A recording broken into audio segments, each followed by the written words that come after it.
ഇത് മാസ് മോട്ടോഴ്സിൽ നിന്നാണ് Honda deo നമ്മൾ വർക്കിന് കയറ്റിയിട്ടുണ്ട്. നമുക്കിപ്പോൾ വണ്ടി കിലോമീറ്റർ ഓടിയത് 53,827 കിലോമീറ്ററാണ്.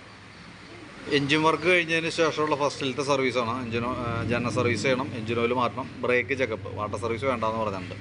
ഇതിനകത്ത് നിലവിലുണ്ടല്ലോ നമ്മൾ എൻജിൻ വർക്ക് കഴിഞ്ഞതിന് ശേഷം ഫസ്റ്റിലത്തെ ഓയിൽ ഫിൽട്ടർ ക്ലീനിങ് ചെയ്തേക്കുന്നത് 48,900 അതിന് ശേഷം ശരിക്കും 3000 കിലോമീറ്റർ ഓടി കഴിയുമ്പോൾ എൻജിൻ ഓയിൽ മാറണം. ശരിക്കും ഇപ്പോഴത്തെ കണ്ടീഷനിൽ വെച്ച് നോക്കുമ്പോൾ 53,827 കിലോമീറ്റർ ഇപ്പോൾ നിലവിൽ ഓടിയിട്ടുണ്ട്.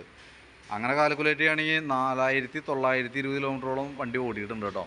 എൻജിൻ ഓയിൽ 3000 കിലോമീറ്ററിൽ കൂടുതൽ ഒരു കാരണവശാലും ഓടിക്കരുത്. അത് നിർബന്ധമായിട്ടും നമ്മൾ അതിനുള്ളിൽ മാറ്റിക്കോണം. അതായത് 3000 കിലോമീറ്റർ ഓടുമ്പോൾ നിർബന്ധമായിട്ട് ഓയിലും മാറ്റിക്കോണം കേട്ടോ.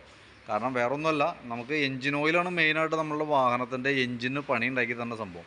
അത് കറക്റ്റ് സമയങ്ങളിൽ ഓയിൽ മാറ്റാനായിട്ട് ശ്രദ്ധിച്ചേക്കാം. പ്രത്യേകിച്ച് വാറണ്ടി പീരീഡിൽ കൃത്യമായിട്ട് അത് ചെയ്യുക. കാരണം ഞാൻ അത് പിന്നീട് നമുക്കൊരു തർക്കങ്ങൾക്കോ ഒന്നും ഇടവരരുത്. കാരണം നമുക്കത് പിന്നീട് അങ്ങനെ ഒരു കംപ്ലയിൻറ്റ് വന്നു കഴിയുമ്പോൾ വാറണ്ടി ക്ലെയിമിൻ്റെ ഭാഗത്ത് എന്തെങ്കിലും ക്ലെയിം വരുന്ന സമയത്താണ് നമ്മളിത് ഹിസ്റ്ററി ചെക്ക് ചെയ്യുള്ളൂ. ആ സമയത്ത് കിലോമീറ്ററിൻ്റെ അടിസ്ഥാനത്തിൽ ഓയിൽ ചേഞ്ചിൻ്റെ ഹിസ്റ്ററിയൊക്കെ നമുക്ക് വേണത് കേട്ടോ. അതൊന്ന് പ്രത്യേകം ശ്രദ്ധിക്കാം. ഒന്ന് ഓർമ്മിക്കാൻ വേണ്ടിയിട്ട് പറഞ്ഞാണ്. പിന്നെ നമുക്കതിൻ്റെ ജനറൽ സർവീസിനോടനുബന്ധിച്ച് നമ്മൾ വണ്ടി ഓടിച്ച് നോക്കി വർക്കിന് കയറ്റിയിട്ടുണ്ട്. ഞാനതിൻ്റെ ബാക്ക് ബ്രേക്കൊക്കെ ചെക്ക് ചെയ്യാൻ വേണ്ടി അയച്ചിട്ടുണ്ട്. ബ്രേക്ക് ലൈനർ നമുക്ക് ഇതുമ്പോൾ കിടക്കുന്നത് കമ്പനി ലൈനറാണ്, ഹോണ്ടയുടെ ഒറിജിനൽ ലൈനറാണ്. അപ്പോൾ അത്യാവശ്യം ഉപയോഗിക്കാനൊക്കെ ഉണ്ട്. ബ്രേക്കിൻ്റെ ക്യാമൊക്കെ ഒന്ന് അഴിച്ച് ഗ്രീസ് ചെയ്ത് റീസെറ്റ് ചെയ്യാം. അതേപോലെ ബാക്ക് വീൽ പിടിപ്പിക്കുന്ന ഷാഫ്റ്റാണ് അത്. അതിൻ്റെ ബെയറിങ്ങിൻ്റെ പ്ലേ ഒക്കെ നമ്മൾ ചെക്ക് ചെയ്തു, നിലവിൽ കംപ്ലയിൻ്റ് ഒന്നുമില്ല. ഗിയർ ബോക്സിൽ തന്നെ ഓയിൽ ചെക്ക് ചെയ്തു, നല്ല ഓയിലാണ് കിടക്കുന്നത് കേട്ടോ. പിന്നെ നമ്മളതിൻ്റെ എയർ ഫിൽറ്ററൊക്കെ ഒന്ന് ക്ലീൻ ചെയ്യാൻ വേണ്ടി അയച്ചിട്ടുണ്ട്. എയർ ഫിൽറ്ററൊക്കെ പുതിയ ഫിൽറ്റർ നമ്മൾ കിടക്കുന്നത്, കുഴപ്പമൊന്നുമില്ല. ജസ്റ്റ് തുടച്ച് ക്ലീൻ ചെയ്ത് റീസെറ്റ് ചെയ്താൽ മതി. ക്ലച്ച് ഭാഗം നമ്മൾ ഗ്രീസിങ്ങിനൊക്കെ ആയിട്ട് അയച്ചാണ്. ക്ലച്ചിനകത്ത് വേരിയേറ്റർ ബോഡി ബോസ് ഡ്രൈവ് കാര്യങ്ങളൊക്കെ ചെക്ക് ചെയ്ത് വേറെ പറയത്ത കംപ്ലയിൻ്റ് ഇല്ല. അതിനകത്ത് ഈ ബോസ് ഡ്രൈവ് ചെറിയൊരു തേമാനം നോർമലായിട്ട് കാണുന്നുണ്ട്. തൽക്കാലം ആ രീതിയിൽ ഓടട്ടെ, വേറെ പ്രോബ്ലം ഒന്നുമില്ല. ബെൻഡെക്സിൻ്റെ വർക്കിംഗ് ഒക്കെ ഓക്കെയാണ്. ബെൽറ്റ് കിടക്കുന്നത് പുതിയ ബെൽറ്റാണ് ഇതുമ്പോൾ കിടക്കണേ. അപ്പോൾ നമുക്ക് നിലവിൽ ക്ലച്ചിൽ വേറെ പറയത്ത കംപ്ലയിൻ്റ് ഒന്നുമില്ല. സർവീസിൻ്റെ ഭാഗമായിട്ട് നമ്മൾ ചെക്ക് ചെയ്യാനും ഗ്രീസിങ്ങിനൊക്കെ ആയിട്ട് അയച്ചാനാണ്. പിന്നെ നമുക്ക് ബ്രേക്കിൻ്റെ കംപ്ലയിൻറ്റ് പറഞ്ഞിട്ടുണ്ട്. ബ്രേക്ക് ഒരു ചതഞ്ഞ രീതിയിലുള്ള ബ്രേക്കാണ് ഈ ലെഫ്റ്റ് സൈഡിൽ ബാക്ക് ബ്രേക്ക് പിടിക്കുമ്പോൾ നമുക്ക് കാണിക്കുന്നത്. അത് ഈ ബാക്കിലത്തെ ബ്രേക്കിൻ്റെ കേബിൾ കംപ്ലയിൻ്റ് ആണ്, ലോഡായി നിൽക്കുകയാണ്. ഇതാണ്ടോ. അപ്പോൾ അതുകൊണ്ടാണ് ആ ബ്രേക്ക് ഒരു ചതഞ്ഞ രീതിയിൽ കാണിക്കുക. അപ്പോൾ ബാക്കിലത്തെ ഒരു ബ്രേക്ക് കേബിൾ മാറ്റിയിട്ട് കഴിഞ്ഞാൽ ബ്രേക്കിൻ്റെ കേസ് ക്ലിയർ ആയിക്കോളും. പിന്നെ നമ്മളെ എഞ്ചിൻ്റെ ഭാഗങ്ങളൊക്കെ ചെക്ക് ചെയ്ത് വേറെ ലീക്കേജോ കാര്യങ്ങളൊന്നും പ്രത്യക്ഷത്തിൽ കാണുന്നില്ല. കാർബേറ്ററിൻ്റെ ഭാഗത്തായാലും വേറെ പുറത്തെ കംപ്ലയിൻസൊന്നും കാണുന്നില്ല. സെക്കൻഡറി ഫിൽറ്റർ യൂണിറ്റ് നമുക്ക് ഈ പുതിയ ഫിൽറ്റർ കിടക്കണേ. സ്പാർക്ക് പ്ലഗ് നമ്മൾ ചെക്ക് ചെയ്തു, പുതിയ പ്ലഗ് കിടക്കണേ. അപ്പോൾ ജസ്റ്റ് ഒന്ന് ക്ലീൻ ചെയ്ത് റീസെറ്റ് ചെയ്താൽ മതി. ഫ്രണ്ടിലേക്ക് വരുമ്പോൾ ഫ്രണ്ടിലെ ബുഷുകൾ ചെറിയൊരു കംപ്ലയിൻ്റ് ഉണ്ട്. ഫ്രണ്ടിലത്തെ ഗ്രീൻ ബുഷ് കംപ്ലയിൻ്റ് ഉണ്ട്. അത് നല്ല രീതിയിൽ ഓവലായിട്ടുണ്ട്. ഇതാണ് അവസ്ഥ. പെട്ടെന്ന് ഇങ്ങനെ ഇടുമ്പോഴത്തേക്കിന് ഊരി പോകുന്ന സിറ്റുവേഷനിലാണ്. അപ്പോൾ അതൊന്ന് ചേഞ്ച് ചെയ്തിട്ടേക്കാം.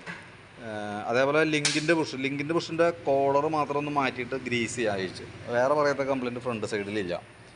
ഫ്രണ്ടിലത്തെ ബ്രേക്ക് ലൈനറിൽ അത്യാവശ്യം ഉപയോഗിക്കാനൊക്കെ ഉണ്ട്. ഫ്രണ്ടിലത്തെ റൈറ്റ് സൈഡിൽ ബ്രേക്ക് പിടിക്കുമ്പോൾ ഒരു ചെറിയ ടൈറ്റ് തുടങ്ങിയിട്ടുണ്ട്. ആ കേബിളോടെ പൊട്ടി തുടങ്ങിയതാണ്. എന്തായാലും അതിപ്പോൾ മാറ്റണമെന്നില്ല. നെക്സ്റ്റ് സർവീസിൽ നമ്മൾ ഇതേപോലെ തന്നെ ചെക്ക് ചെയ്യും. കൂടുതലായിട്ട് കംപ്ലയിൻറ്റ്സ് എന്തെങ്കിലും കാണുകയാണെങ്കിൽ അടുത്ത സർവീസിൽ നമുക്ക് മാറ്റിക്കളയാം. ബാറ്ററി നമുക്കിത് ഇരിക്കുന്നത് 2023 ബാറ്ററിയാണ് കേട്ടോ. നമുക്കതിൻ്റെ ബാറ്ററിയുടെ വോൾട്ടൊക്കെ നോക്കുമ്പോൾ 12.6 വരെ കാണിക്കുന്നുണ്ട്. ലോഡ് കൊടുക്കുമ്പോൾ ബാറ്ററി തീരെ ഡൗൺ ആയിട്ട് കാണുന്നത് 6.32 വന്നെ. അപ്പോൾ അതിൻ്റെ പ്രോബ്ലം എന്താ വെച്ചാൽ നമുക്ക് ഈ 8.5 വോൾട്ടിൽ താഴേക്ക് പോയി കഴിഞ്ഞാൽ ബാറ്ററി സെൽഫിൻ്റെ കംപ്ലയിൻറ്റ് കാണിക്കാൻ സാധ്യതയുണ്ട്. ഇപ്പോൾ നമുക്ക് സെൽഫൊക്കെ അടിച്ച് കയറ്റിയെന്നുണ്ടെങ്കിൽ എപ്പോൾ വേണമെങ്കിലും നമ്മുടെ സെൽഫിൻ്റെ കംപ്ലയിൻറ്റ് കാണിക്കാം. ചിലപ്പോൾ ഒരു പക്ഷേ ഇന്ന് കാണിക്കാം, അല്ലെങ്കിൽ നാളെ കാണിക്കാം, ഇനി അതല്ലെങ്കിൽ ഒരു മാസത്തിനുള്ളിൽ കാണിക്കാം. എപ്പോഴായാലും നമുക്ക് ആ കംപ്ലയിൻറ്റ് പ്രതീക്ഷിക്കണം. കാരണം എന്താ വെച്ച് കഴിഞ്ഞാൽ ഓൾറെഡി നമ്മൾ ടെസ്റ്റ് ലോഡ് കൊടുക്കുന്ന സമയത്ത്, അതായത് സെൽഫ് മോട്ടർ നമ്മൾ വർക്ക് ചെയ്യിക്കുന്ന സമയത്ത്, നമ്മൾ സെൽഫ് അടിക്കുന്ന സമയത്ത് മോട്ടർ എടുക്കുന്ന വോൾട്ട് നമ്മൾ ഇവിടെ ഒന്ന് ക്രിയേറ്റ് ചെയ്ത് കൊടുക്കണം. ഈ ലോഡ് ടെസ്റ്റ് കൊടുക്കുമ്പോഴാണ് ഈ പറഞ്ഞ 6.3 വന്നത് കേട്ടോ. ഇവിടെ തന്നെ കൃത്യമായിട്ട് കാണിക്കുന്നുണ്ട്. 8.5 വോൾട്ടിലേക്ക് പോയാൽ ബാറ്ററി ബാഡായിട്ട് വരാം. അപ്പോൾ പ്രതീക്ഷിക്കുക, എപ്പോൾ വേണമെങ്കിലും ബാറ്ററി നമുക്ക് മാറ്റേണ്ട സിറ്റുവേഷൻ വരും. പിന്നെ സ്പാർക്ക് പ്ലഗിൻ്റെ കേസ് പറഞ്ഞ് ഇതൊക്കെ പുതിയ കിടക്കണേ. എഞ്ചിൻ ഓയിൽ മാറ്റുന്നുണ്ട്. ഓയിൽ മാറ്റുമ്പോൾ ഓയിൽ വോൾട്ടിൻ്റെ വാഷും ഓറിക്കും നമ്മൾ കൂട്ടത്തിൽ കൂടെ മാറ്റി വിടുന്നുണ്ട്. അപ്പോൾ നമുക്ക് ജനറലായിട്ടുള്ള സർവീസാണ് മെയിനായിട്ടുള്ളത്. അതിനകത്ത് എഞ്ചിൻ ഓയിൽ വോൾട്ട് വാഷ് ഓറിക്കും മാറ്റണം. ഫ്രണ്ടിലത്തെ ഗ്രീൻ ബുഷ് നമുക്കൊന്ന് ചേഞ്ച് ചെയ്തിടാം. കോളർ മാത്രം ഒന്ന് അയച്ച് മാറ്റിയിട്ട് ഗ്രീസ് ചെയ്ത് റീസെറ്റ് ചെയ്യാം. ബാറ്ററി ഓൾറെഡി കംപ്ലയിൻ്റ് ആണ്. ഇപ്പോൾ മാറ്റുന്നുണ്ടെങ്കിൽ വീഡിയോ കണ്ടുകഴിയുമ്പോൾ പറയാം. അതല്ലാന്നുണ്ടെങ്കിൽ കംപ്ലയിൻറ്റ് കാണിച്ചിട്ട് മാറ്റിയാൽ മതി. എസ്റ്റിമേറ്റ് ഞാൻ അത് ഉൾപ്പെടുത്തുന്നില്ല എന്തായാലും കേട്ടോ. പിന്നെ ഈ സൈഡിലേക്ക് വരുമ്പോഴത്തേക്ക് നമുക്ക് ബാക്കിലത്തെ ബ്രേക്കിൻ്റെ ഒരു കേബിൾ, ഇത്രയാണ് മെയിനായിട്ട് നമുക്ക് മാറ്റേണ്ടി വരുന്ന പാർട്സുകൾ. ഞാൻ അതിൻ്റെ ഡീറ്റെയിൽ എസ്റ്റിമേറ്റ് വാട്സാപ്പിലേക്ക് ഇട്ടേക്കാം. വീഡിയോ കണ്ടുകഴിയുമ്പോൾ നോക്കിയിട്ടൊന്ന് റിപ്ലൈ ഇട്ടേക്കാം. അതേപോലെ തന്നെ ലെഫ്റ്റ് സൈഡിൽ മിറർ പൊട്ടിയിരിക്കുന്നുണ്ട്. ഫ്രണ്ടിലത്തെ ലെഫ്റ്റ് സൈഡിൻ്റെ ഇൻഡിക്കേറ്ററും പൊട്ടിയിരിക്കുന്നുണ്ട് കേട്ടോ. അപ്പോൾ അതെന്തെങ്കിലും ചേഞ്ച് ചെയ്യണ കേസൊക്കെ ഉണ്ടെങ്കിൽ നോക്കിയിട്ടൊന്ന് പറഞ്ഞേക്കാം. ഓക്കെ, അത് എസ്റ്റിമേറ്റിൽ കാണിക്കണില്ല. നോക്കിയിട്ട് വീഡിയോ കണ്ടുകഴിയുമ്പോൾ പറഞ്ഞാൽ മതി. ഓക്കെ.